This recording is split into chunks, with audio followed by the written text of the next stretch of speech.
Yo, Durag Diaries! Some fresh news has dropped. I've just come back from holiday today, and yo! Spurs are moving serious. We might be back.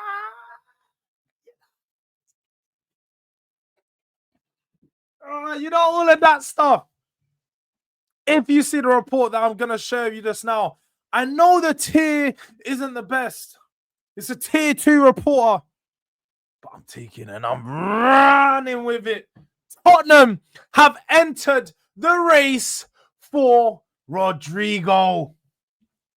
Spurs have entered the race for a proper winger, a proper player. Spurs might really be back. Forget back. Spurs might be going to the top. RODRYGO. I'm thinking about already now. RODRYGO on one left, Kudus on the right. Yuck. Yuck. Oh my God. That would be an absolute deadly duo. Yo. Spurs are entering the race. Spurs want RODRYGO. All right. Daniel Levy's been doing stuff. Clearly, yeah. Peter Charrington's been getting to work and he said, yo. All this little penny pinching stuff you do, no more. No more penny pinching. We are big Spurs. Big money club. We go out there and we get big players, and this would be one of them. We already know that Spurs have an amazing relationship with Real Madrid, dating back to the Modric and Gareth Bale deals over 10 years ago. Even Rafael van der Vaart, when we were dealing with them 10 or 12 or so years ago. And since then, Spurs haven't necessarily done so much business with Real Madrid, but have always maintained a good working relationship. So there's no surprise as to why Spurs are now interested, or you could say have entered the race for RODRYGO. The problem here will be the problem that we have anytime we go into a race for a player. Is we are Spurs. And as much as I'm not going to downplay that because Spurs are huge, but we are Spurs. We aren't Bayern. We aren't Barca. We're not PSG. We're not these teams that RODRYGO would probably be his number 1, number 2, or number 3 choices. The biggest teams in their respective countries that are going to be going to win trophies on a year-to-year basis. And the expectation, bare minimum expectation, is a trophy every single year. I don't think RODRYGO leaves Real Madrid to step away from that. I think he goes to another club that's going to be at that level doing what he's been doing at Real Madrid. Now, I also do think that we could be the stepping stone that he needs to really help his career take off. We know in the last couple of years, RODRYGO has struggled for consistency down that left-hand side for Real Madrid, with Vinicius being the favored player as opposed to him. He still is only 24 years old, very young, only just turned 24 this year, but has had at least 5 or 6 senior seasons for Real Madrid, playing a key role as a player, scoring some important goals, Champions Leagues, Copa del Rey's. He's scored plenty. Now, when it actually comes to his consistent ability across the season, that's where some people do have questions regarding RODRYGO. Now, I'm of the thought that I've seen RODRYGO at his best. Yeah. You give him a team where he's not surrounded by, well, not that he's not surrounded by great players, but not every single player in the team is a great player. Then he has the burden on his back to perform and to put the team on his back at times to step up and do it by himself. We saw the platform that Arsenal gave Alexis Sanchez after he left Barcelona. We was told when Alexis Sanchez was at Barcelona, he's just a bench player. He's just a contributor. He's good, but he's all right. He's not that great. He came to the Premier League and was pretty much the best player within a few months.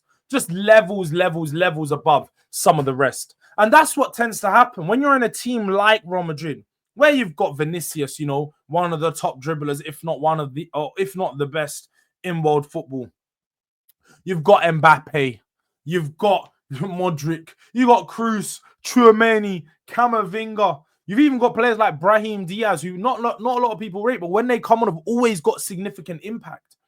Like, they've got a lot of good players.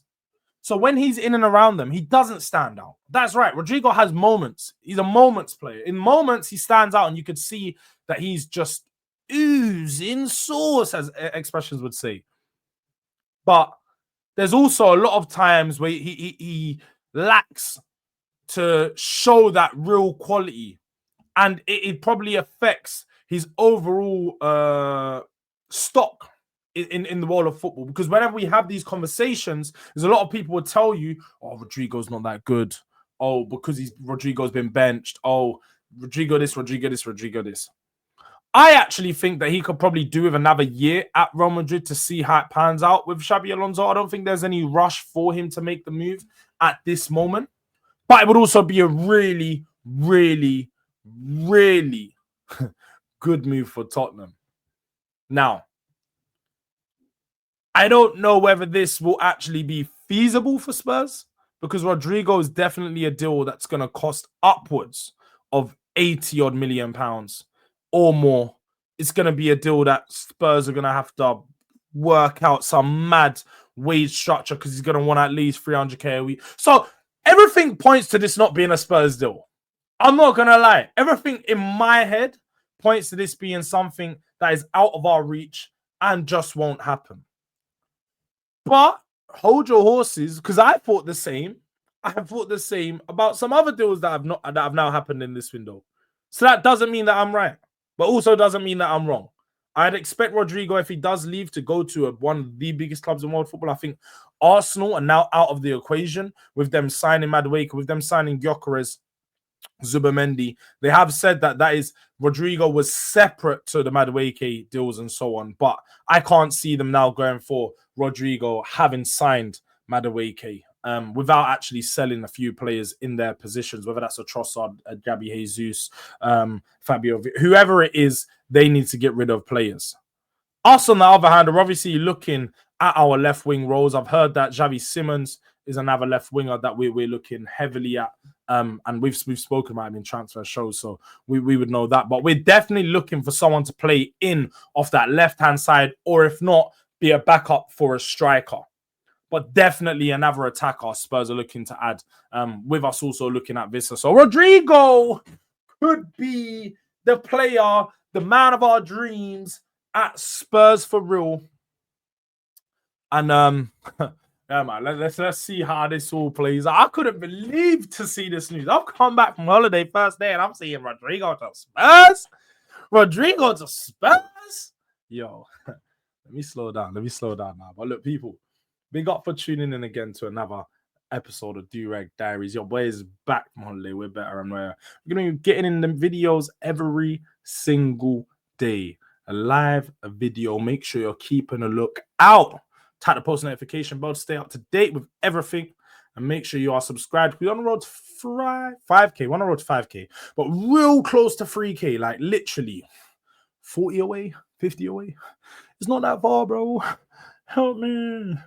Help. Let me get to 3K.